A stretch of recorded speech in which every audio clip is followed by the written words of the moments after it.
नमस्कार मित्रांनो, जय खानदेश. तर मित्रांनो, आज आहे पहिला श्रावण सोमवार आणि तिथे जाऊन मी आज तुम्हाला तिथला एक अनुभव दाखवणार आहे. मित्रांनो, तिथलं वातावरण दिवसाचं कसं असतं, रात्रीचाही व्हिडिओ टाकेल, पण तो नंतर टाकेल. आज दिवसाचं पहिला श्रावण सोमवारचं वातावरण कसं आहे, तिथे काही मित्रमंडळी आहेत, तर तिथला मी एक तुम्हाला व्हिडिओ शेअर करणार आहे. मित्रांनो, तर जाऊया. हरेश्वर तीर्थक्षेत्र चोपडा. नमस्कार मित्रांनो, जय खानदेश. तर मित्रांनो, आज मी आलो आहे हरेश्वर या ठिकाणी. तीर्थक्षेत्र आहे आपलं चोपडाचं छोटंसं.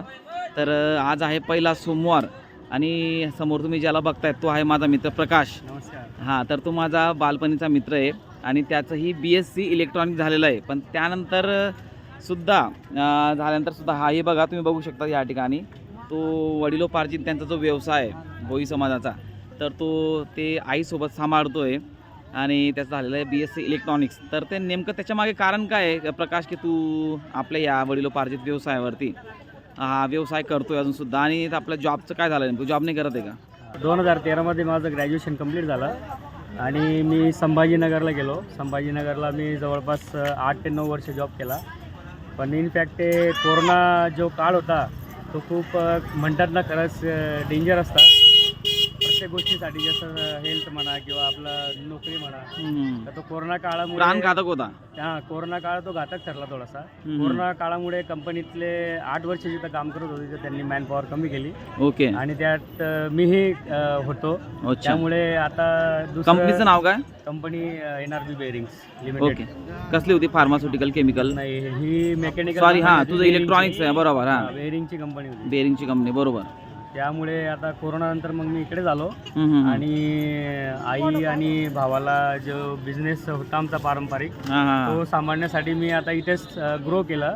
आणि जे मला कंपनीत मिळायचं भाडे वगैरे जाऊन जे शिल्लक राहायचं तेवढं शिल्लक मी इथे पाडू शकतो. तुझी एक संघर्षाची एक कहाणी सांग ना बरं प्रकाश, की नेमकं तुझं शिक्षण झालं, नेमकं तू आता ही जबाबदारी सांभाळतोय, तुझं फॅमिली, आई वगैरे त्यांना सगळ्यांना तू सांभाळतोय, म्हणजे समजा आता या करंट कंडिशनमध्ये, तर नेमकं काय होतं स्टोरी? मला बरेच प्रॉब्लेम आले. जेव्हा मी इकडे आलो त्यावेळेस म्हणजे मी झिरो होतो. समजा मी चोपड्यातनं गेलो बरोबर तिकडे 12वी नंतर, तर इकडे आल्यानंतर समजा मी काही जास्त ओळख नाही वगैरे, खूप झिरो होतो. तर थोडंसं ओळख निर्माण करण्यासाठी मी एका मॉलला काम केलं.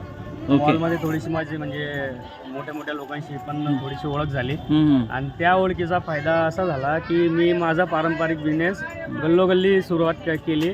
गल्लोगल्ली सुरुवात केल्यामुळे मला ते ओळखायला लागले आणि त्यामुळे ओळख झाल्यामुळे माझा जो बिझनेस आहे थोडा ग्रो झाला. आणि त्यामुळे जेवढा मला पगार तिथं कंपनीत मिळायचा तेवढा पगार मी आता इथं कमवू शकतो आणि मी सॅटिस्फाईड आहे. या गोष्टीचा मला थोडासा आनंद आहे. बरोबर बरोबर. तर शेवटी तेच महत्त्वाचं आहे प्रकाश, की तू आयुष्यात किती समाधानकारक आहे तुझ्या आयुष्यामध्ये. तर शेवटी ठीक आहे, काही असो, बिझनेस आहे आणि शेवटी हा आपण स्वतः मालक असतो. शिक्षण केलेलं आहे, त्याची खंत असते की शिक्षण केल्यानंतर एक नोकरी किंवा चांगल्या रेप्युटेड कंपनीमध्ये आपण काम करावं अशी इच्छा असते प्रत्येकाची. पण शेवटी जो व्यवसाय आपण करतोय तो व्यवसायही काही कमी नाही आणि व्यवसाय नोकरीपेक्षा कधीच कमी नसतो, हे सुद्धा आपण मान्य करायला पाहिजे आणि ती खूप चांगली गोष्ट आहे. तर आपला पहिला श्रावण सोमवार आहे, काही मेसेज वगैरे देऊ शकता का तुम्ही व्ह्युअर्सला?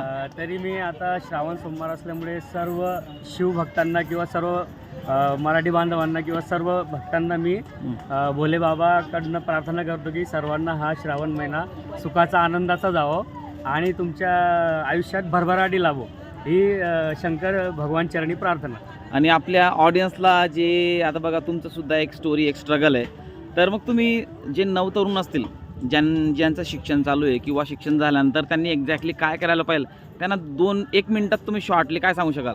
शॉर्टमध्ये की तुम्ही मी एवढं सांगू शकतो की समजा तुमचं एज्युकेशन सुरू राहिलं, त्या एज्युकेशनमध्ये सोबतच तुम्ही काहीतरी मेडिकल फील्ड असेल, मेडिकलवरती काम करा किंवा असं एक एक्सपिरियन्स घ्या, जेणेकरून तुम्हाला एक्स्ट्रा इन्कम तर मिळेलच, पण फ्युचरमध्ये जर तुमचा जॉब वगैरे माझ्यासारखा गेला किंवा तुम्हाला काही प्रॉब्लेम झाला त्यावेळेस तुम्ही स्वतःचा जो एक्सपिरियन्स असणार आहे पहिला, त्या एक्सपिरियन्सच्या बेसवर तुम्ही स्वतःच्या गावाकडे म्हणा किंवा कुठेतरी म्हणा छोटंसं काम तुम्ही करून तुमचा रोजगार भागवू शकता. Okay okay. हां, त्यामुळे तुम्ही म्हणजे त्या प्रकारे करू शकता, बरोबर तुम्ही सांगू इच्छितो. आणि सर, माझे कल्पेश सर माझे मित्र आहेत, म्हणजे माझ्यासोबतच शिकलेले आहेत. आम्ही दोघं क्लासमेटच आहेत आणि ते अचानक आज इकडे आले, म्हणे प्रकाश असं आहे म्हणे, म्हटलं ठीक आहे स्कल्पेश सर, म्हटलं तुमच्या याच्यामुळे जर होत असेल तर बरं होईल म्हटलं. हो. छोटासा आम्ही रील बनवतोय. हां, तर या प्रकारे मित्रांनो तुम्ही बघू शकतात की हा माझा मित्र प्रकाश, त्यांची आई या ठिकाणी, तर त्यांचा व्यवसाय, ते नेहमी या ठिकाणी हरेश्वरला इथे येत असतात आणि उत्तम प्रकारे या व्यवसायाच्या मार्फत ते लोकांना सेवा देत आहेत. तर भरपूर वर्षापासून माझा मित्र जो बिचारा हा या म्हणजे पूर्ण या करिअरमध्ये आणि म्हणजे नोकरी आणि बिझनेस याच्यामध्ये गुरफटलेला होता. शेवटी याच्यातनं निघाला आणि तो आता शेवटी फॅमिलीचा जो वडिलोपार्जित जो व्यवसाय तो सांभाळतो आणि खूप मनाने आणि मेहनतीने तो करतोय. तर त्याच्याबद्दल मला नेहमीच त्याचं एक म्हणजे अभिमान असेल. थँक्यू प्रकाश. आणि अशा प्रकारे हां, आणि मित्रांनो जर तुम्हाला हा व्हिडिओ जर नक्की आवडला तर लाईक करा, शेअर करा, कमेंट करा आणि आपल्या चॅनलला आणि फॉलो करा. धन्यवाद.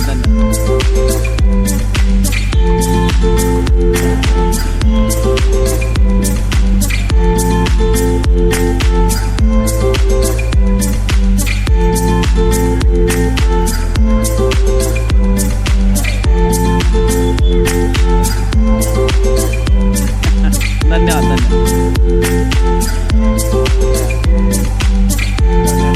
असं आहे का?